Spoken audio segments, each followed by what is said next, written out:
All attendees are in listen-only mode. Welcome to the Wyoming Women's Business Center's 2021 webinar series. Today's presentation is Let's Get Organized Computer Backups Best Practices. I'm Veronica Donahue from our COVID-19 support program, and I'll be your speaker today. This webinar is the second in a series of 3 webinars dedicated to organization and cybersecurity strategies. Each session is recorded and available for viewing to all registered attendees. Shortly after our presentation today, I will email you a link of today's presentation recording.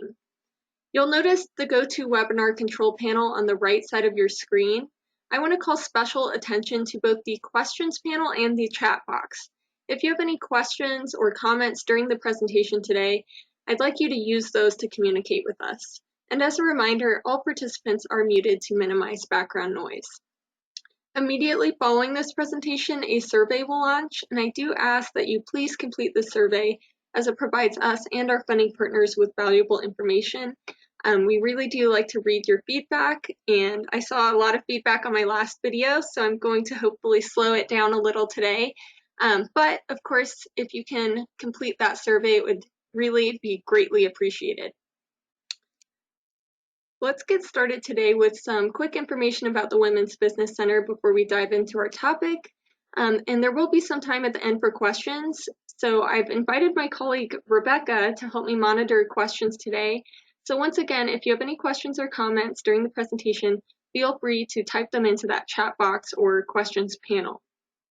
The WWBC is a nonprofit organization. What's that? Your screen isn't sharing. Oh, is it just my background? Okay. Can you see it now, Rebecca? Yes. Okay. So the Wyoming Women's Business Center is a nonprofit organization whose mission is to enable and empower Wyoming entrepreneurs with a special emphasis on women who are economically or socially disadvantaged. And we do that through 4 distinct programs. The first is our business counseling and training program, and that is always free. The second is our microfinance programs, which offer microloans and individual development accounts. Third is the Artist Development Center we run in conjunction with the Works of Wyoming store and Art Connect Gallery in downtown Laramie. And lastly is our COVID-19 support program, which we launched last summer. So this webinar is brought to you by the COVID-19 support program, and I want to call special attention to the list of services available to Wyoming business owners when they become clients. You can sign up by going to our website at wyomingwomen.org or contact me directly using my phone number and email at the bottom of your screen. All right, so we've all heard the saying, you don't know what you've got till it's gone. And this especially rings true if your computer has ever crashed before saving an important document. It may surprise you to know that on average, internal hard drives on computers only last about 3 to 5 years. And your hard drive really stores all the data you have, from the software you install to the files you create. And unfortunately, every single hard drive will fail. It's just a matter of time. What can we do to avoid losing everything? Let's make a copy. We're going to cover all the essentials so that you can get started today and establish your backup plan. And of course, I'm going to share an awesome resource for Wyoming businesses to get some one-on-one help with topics like backing up your computer. All right, the biggest rule with backing up your computer is that 1 copy isn't enough. I know this is starting to sound like a lot of work, but we can make it easy by following the 3-2-1 strategy, which is by far the most talked about strategy when backing up your computer. So the 3-2-1 strategy is a very simple methodology you can follow to ensure that you will always have access to backups. First, have at least 3 copies of your data. Store 2 backup copies on different devices or media types, and keep at least 1 backup copy off-site. For your 3 copies, the first is your primary copy. This is the original data on your computer that you work with daily and make changes to. And so this is the easiest one. You don't really have to change anything. It's probably what you already have. The second copy is an on-site backup of your data. So this copy is readily available at any time to restore your files. The third is a copy stored off-site in case of a disaster or emergency. So for number 2, save your copies 2 different ways. You want to ensure that your copies are not on the same type of media. This means if your primary data is stored on your computer's internal hard drive, your backup copies need to be stored in a different way. And I know this seems pretty straightforward, but I think a lot of people get this mixed up where they just make a copy and save it on their computer. That isn't enough because, like I said, internal hard drives only last so long. And there are several options for this, and I'll get into those in the next session or section. And for number 1, this goes back to the old saying, you shouldn't keep all your eggs in one basket. By keeping a copy offsite, you're ensuring that there will always be a backup if something happens to the first 2 copies. Really, it's like insurance. When you need it, you'll be glad you have it. So I know I'm always worried about losing my computer or having my computer be stolen. And this can happen a lot with small businesses. So it's always good to keep that copy offsite. And then there, of course, is ransomware, where someone hacks into your computer and makes it so you can't access those documents and files. And then, of course, emergencies like a fire or flood. The first method I'm going to talk about is our flash drive method. Flash drives are also called thumb drives, jump drives, or USB sticks. These are small portable storage devices that use a flash memory chip that can be erased and reused. So flash drives are a great method for backing up data that isn't too large. You can buy a 32 gigabyte flash drive for less than $10, which is enough for approximately 600,000 Word documents. So, this is all relative here. If your data is really large, that's actually a lot larger than you think. So 600,000 pages of Word documents is a lot. And of course, you can buy even larger flash drives up to 2 terabytes for less than $50. So I did ask Laura Baker from Cyber Wyoming about her best advice for small businesses, and she shared a method that one retailer uses. So the owner bought 7 flash drives and labeled them for each day of the week. As part of their daily procedures, they would back up the files of that day's corresponding flash drive during closing. Then every month, she would bring one of those flash drives to her accountant's office and store it as her off-site backup. So this is a great method because it meets all of the requirements of the 3-2-1 strategy, and it's really inexpensive. The only drawbacks is that it's a manual method, meaning you are going to have to spend about 5 minutes every day to do it. And 2, because flash drives are so small, you might lose one. So you really do need to password protect these flash drives and encrypt any sensitive files. If you're backing up a lot of sensitive or confidential information, you might want to think about a different option just because of how easy they are to lose. The next method is using an external hard drive. So a hard drive is a memory disk just like the one in your computer, which stores all of your computer files. So the external drive connects to your computer and works like a bigger, better flash drive. So there is more capacity to store bigger files, and the biggest difference here is that if you have large files, they are faster to back up compared to using a flash drive. So if you have a complex database, or if you have a large backup of your website, anything that's really big, it might be faster to use an external hard drive.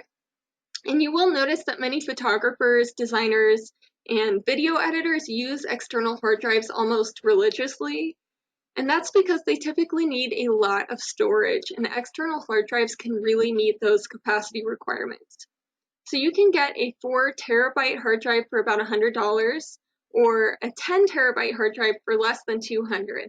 So you can get a lot of storage space for a relatively cheap amount of money. Another benefit of using an external hard drive is that you can set up automated backups.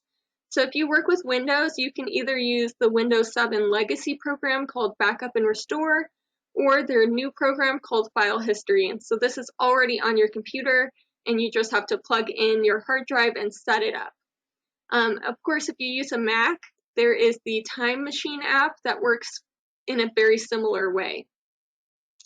So there are some cons with external hard drives, and the main one is that they're not as portable and they aren't rugged like a flash drive is.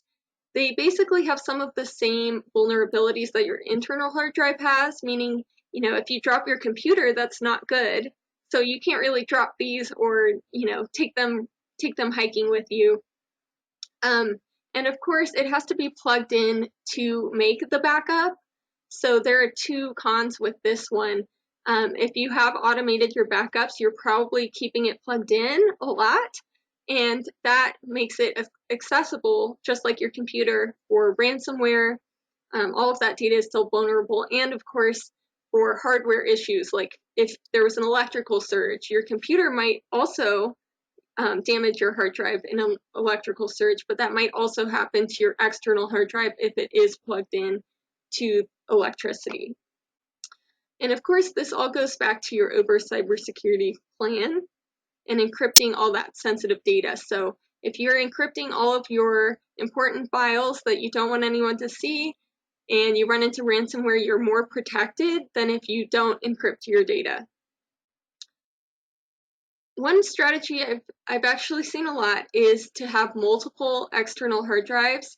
So this is very similar to the flash drive strategy, where you might have maybe 2 or 3 external hard drives. And this really ensures that you have an extra backup in case one of them gets damaged, but it's also a way to ensure that you aren't keeping it plugged in more than you need to, and reducing those risks associated with the external hard drive. All right. The third method is web-based cloud services. So the main concept is that you're storing your data on a remote server where someone else is in charge of keeping that hardware protected and secure. I know we hear the cloud a lot, and it can seem complicated, but really what it is it's like a website where you open it up and you're able to store things on the internet. And like I said before, someone else is in charge of keeping that hardware secure, where you can, be happy knowing that your data is all stored offsite somewhere else that is secure. So cloud storage and cloud backups are very similar, but they are not the same thing. The difference here is that a cloud backup is specifically designed to back up and restore your data, while cloud storage is simply like having a hard drive online. So that isn't to say that cloud storage is not secure, only that cloud backups are intended to recover data and secure personal information. So I thought I would go through and put a couple logos for some common cloud services. And of course, there are a ton more than what is listed here. So take a look online and really see what's going to work for you. So the main pros is that it's secure off-site storage. It's convenient automation because you don't need to plug anything in. You really just need to be connected to the internet. You shouldn't run into any hardware issues because it is web-based, and you can back up multiple devices. So if you have several computers that have important files on them, you can of course use that subscription to cover all of that data. And you will see that accessible on any computer is both a pro and a con. And the reason for this goes back to your overall cybersecurity plan. You should really encrypt your sensitive files and make sure you have good passwords for any cloud service you use. So another con is that you have to be connected to the internet. And this shouldn't be a problem if you're following the 3-2-1 strategy, because you should have another copy that isn't stored on the cloud. But of course, it is a con if there is an emergency and you need to access something and you can't find internet. And of course, the security does vary. So you do want to keep this in mind if you have a ton of medical records or any information that you really can't lose, then I would probably go more towards the backup services. While if you have, a lot of files that are kind of irrelevant and aren't going to harm you if someone finds them, maybe the cloud storage would be more useful. And of course, you can encrypt some of these cloud storage services. They do have security features, and it is just something you want to look into while you're investigating and finding the right service for you. Just a quick example, my sister works for a production management company in DC that uses Box, so it's that one in the cloud storage service. And they have, about 40 employees, and they all use the Box to, make sure all their files are together. But they do have an IT person who regularly backs up what is stored on the cloud storage services to their own server. So they have their own drives and their own hardware that they back up all of that information on, just in case the cloud storage service fails or something terrible happens. And I will say the price does vary a lot, and there are several free options. So I know Google Drive has a free option, Dropbox has a free option, OneDrive has a free option, and iDrive has a free option, and there's probably more. Like I think iCloud is free up to a certain amount if you have an iPhone. So keep that in mind while you're looking. All right, so I do have 4 best practice tips, and I do want to say there is some extra information that I will send with the recording link about these tips.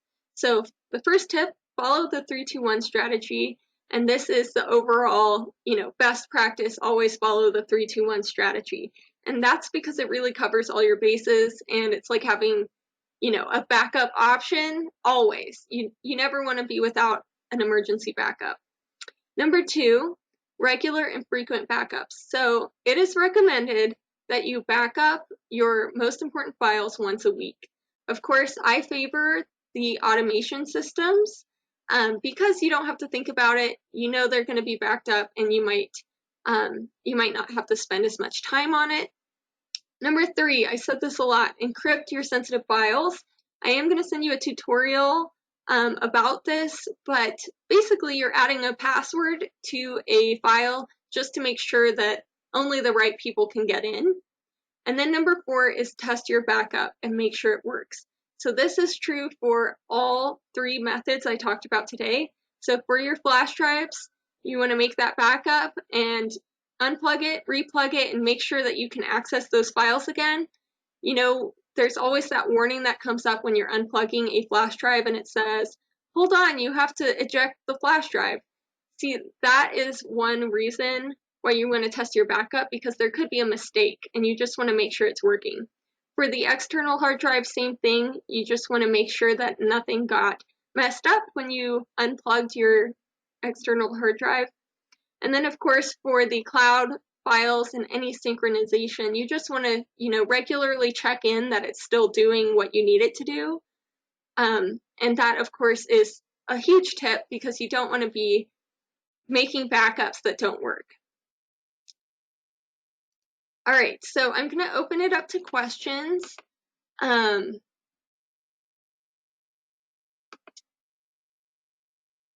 So I see one that says, doesn't OneDrive work good because it's on the cloud?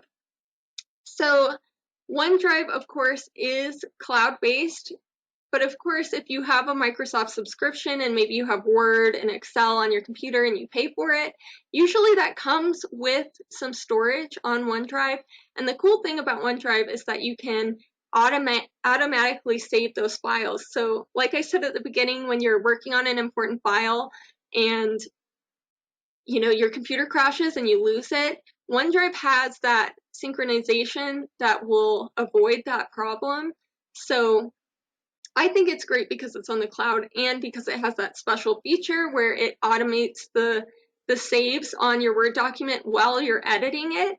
And I do know that if you use Google Drive and you use any of the Google Drive apps, those also will automatically save them to the cloud. So I have another question. How do you encrypt your files? I have a great tutorial from Cyber Wyoming about this, and I will send this in the email to all registered attendees. But generally, there's a couple ways to do it, and I think that tutorial will really help. Someone else said, how do you automate your backup? I also have some tutorials from Cyber Wyoming about this.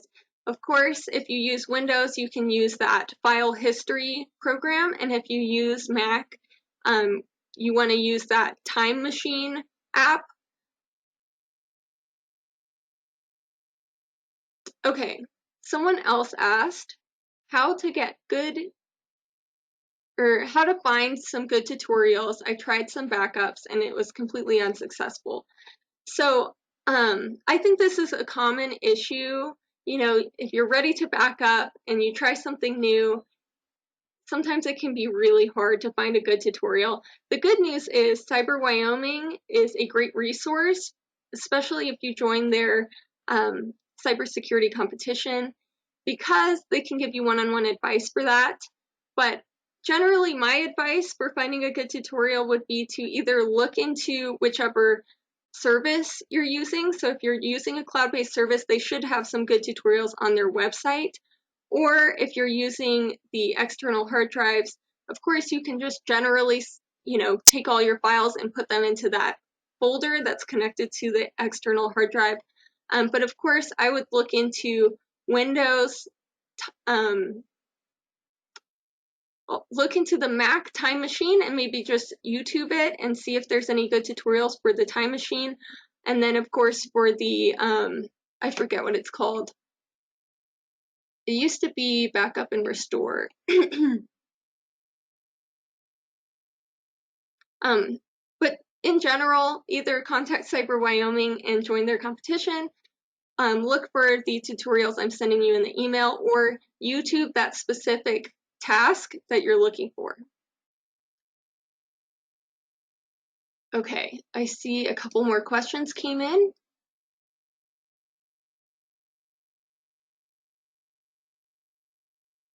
All right, I'll just say it. What if you have an external hard drive, 1 terabyte, and Time Machine has continuously put old files in there, such as full backups, but now after your presentation, I want to completely redo my files and only save some of the files. So will that rewrite over my older Time Machine savings? So this is definitely something to do with the settings in Time Machine. I do know that in general, what Time Machine will do is it'll save, either once a day or every couple hours, it'll save a backup of all the files you have enabled to save on Time Machine. So I would go look in those settings and maybe look up a tutorial specifically for Time Machine, because I think if you change the settings, it'll still keep those old files until, maybe a year or two from now when it has to start condensing the files. All right, here's another question. Do you have suggestions for backing up to cloud storage to a local drive, like you mentioned your sister's company does? I have everything saved to Google Drive, and I have backed up to SysCloud, but Google Drive doesn't have a great way to back up to a local server. I have very large files, so it would take days for all the files to back up. So for Google Drive, I know that you can download something called Backup and Sync, and that is a way to basically take what's online and keep it on your computer as well. So you will have 2 copies, one on your computer and one on Google Drive. And so I would look into that. So it's called Google Backup and Sync, and maybe see if that would work for you. In general, I think at my sister's company, they have someone full-time IT who's in charge of that, so I don't know if it takes them a long time. Of course, I think that syncing feature is really useful if you have large files. So that way, you can set it to backup and it's going to do the main backup and then just add on whatever changes are made over time. And it looks like I have another comment, which is kind of directed towards that question, that you could set up your backups to run at midnight every night so that it doesn't affect your workday. So if that's an issue where your backups are kind of taking too long, it might be useful to set a good time where you aren't going to be accessing those files. I really like that suggestion. All right, Rebecca, did I miss any questions? Nope, you got them all. Okay, perfect. Well, let's just run through these last few slides. I did want to share that the Wyoming Cybersecurity Challenge is, of course, in full effect now, and you can apply online. This is run by Cyber Wyoming, which is a nonprofit organization, and the competition is free to enter and open to all small businesses, nonprofits, and home-based businesses. So I have attached a press release for you to read about the competition, or you could go to the Cyber Wyoming website at cyberwyoming.org. And of course, the Wyoming Women's Business Center is made possible through several partnership agencies.